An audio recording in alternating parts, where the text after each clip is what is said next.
But we will move on to a team that is definitely not going to sit in the middle, by my opinion, and that is the Cleveland Browns. This is one of my favourite subjects, as well as the Steelers, because this team is going to be pants this year. Quite a lot of guys gone. Joe Tryon, guys come in. Joe Tryon from the Tampa Bay Buccaneers, Malik Collins, Joe Flacco, Tevin Jenkins, Devontae KZ. Also lost a fair few guys as well. Dalvin Tomlinson, Jameis Winston, Juan Thornhill, Nick Chubb, the long-standing running back there, Elijah Moore. That's Jermaine Ifedi, he's gone as well. And then I have not got the correct draft for the Cleveland Browns, so I can't even remember who they drafted because I've not got it on the right document. Would you like a hand? No. You know what? No? I have. It's just just fold your. Don't worry. The host got it. I was just offering help. Dylan Gabriel's in town, baby. From Oregon. Gabriel is in town. Mason Graham, they drafted at 5 after trading down with the Jacksonville Jaguars, which was like the big blockbuster thing that happened in the night. Obviously, Jags going up to get Travis Hunter, the two-way player. They took Mason Graham from Michigan. They took Quinshon Judkins, running back, at pick 36. Notably, they took, like you said, Dylan Gabriel, quarterback from Oregon, in the 3rd round. But obviously, the blockbuster thing that they did was drafting in the 5th round Shedeur Sanders from Colorado, the quarterback, which has been talked about a lot during this offseason. They also trade, I don't know what that.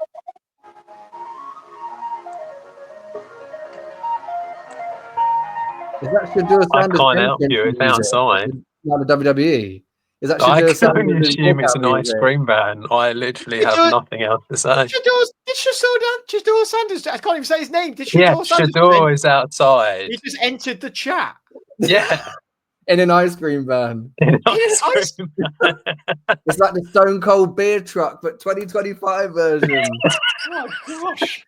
I don't know what to say anymore. Shedeur, what are you doing in all we do need to know is that this is staying in. So legit, was that from you? Yeah, it was background. No way. I've been to a house. Like, why would there be an ice cream van in your area? Why? Well, I'm guessing he wants to sell ice creams. It's probably what it is. But, Well, moving back onto the Browns, he might ring again if he carries on. If we carry on talking about quarterbacks, which I'm going to, because they also traded for Kenny Pickett, and they traded Dorian Thompson-Robinson over to the Philadelphia Eagles and got in Kenny Pickett. So this is a roster with a lot of quarterbacks on it, Sky, but none of them are very good, are they?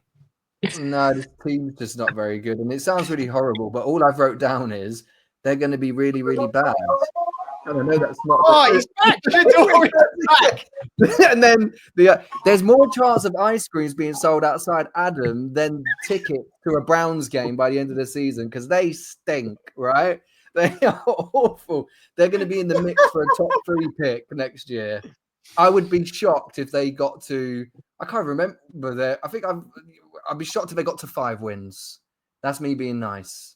That's probably the max. That's the ceiling for them, I could see.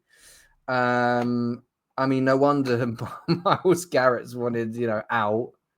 I honestly, and when you try and look at things as a neutral, right? And when you talk about the quarterback things, you said then we'll get Kenny Pickett, and now we'll just draft 2 guys.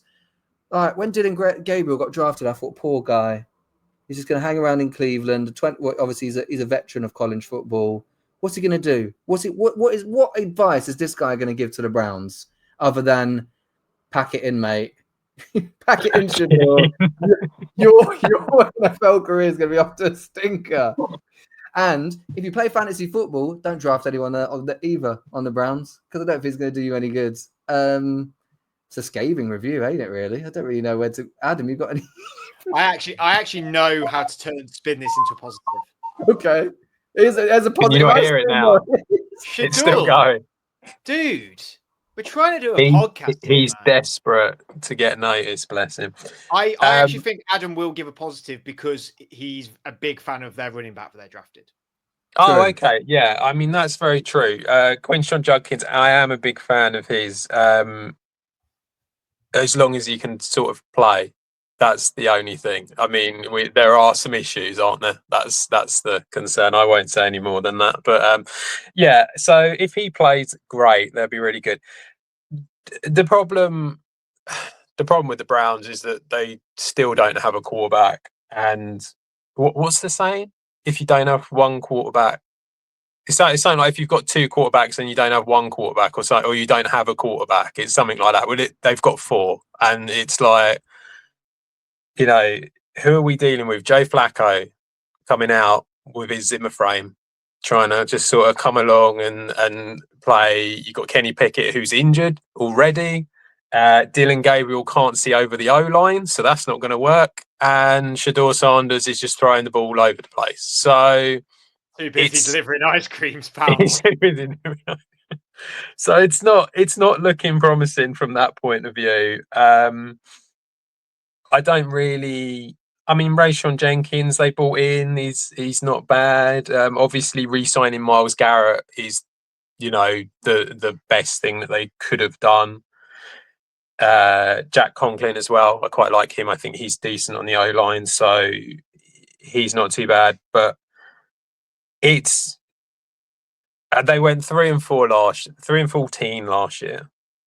And really, I think this season is just about trying to improve it a little bit and trying not to be as bad as they were. But I think that's going to be really, really difficult because they're just not a very good team.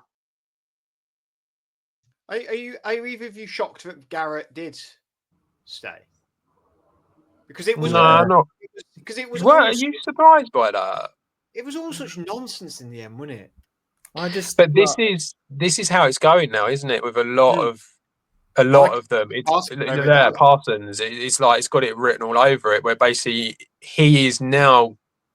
If you are stuck and you have been drafted by a bad team, who like organisation, rather than team, and the whole front office is just a mess, and it's just not really done very well. They're going to start playing games like this. And, look at how Jerry Jones does contracts and look at how it's been with the Browns and stuff like that. And I think Garrett just thought, do you know what? Sod it. I'm going to tell them I'm not interested. I want to leave. I've had enough. Or you're going to have to pay me. And eventually the money came through and that was the end of it. So I think that's pretty much all they can do. And you're going to see exactly the same thing with Parsons, I think. I don't see anything changing.